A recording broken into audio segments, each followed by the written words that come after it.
Welcome to Samba Samba. Enjoy the video. You start by opening the workbook and saving a backup so you can revert changes if needed. Once done, navigate to the specific dashboard sheet and note any locked ranges or slicers that affect layout.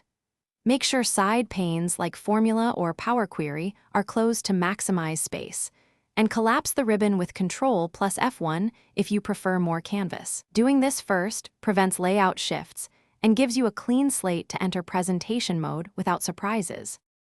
Now you take the dashboard into full screen presentation. From the View tab, choose Full Screen or use the keyboard sequence Alt plus V then U on Windows. On Mac, use the green window control. Next, hide grid lines, row and column headings, and any page break indicators to keep visuals tidy. Adjust zoom to fit the main chart area and lock chart sizes so elements don't shift when resizing.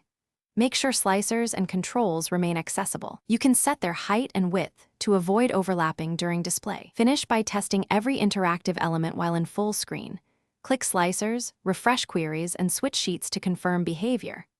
Once satisfied, you can present, exit full screen with ESC or the toggle you used earlier, and restore the ribbon with Ctrl plus F1 if needed.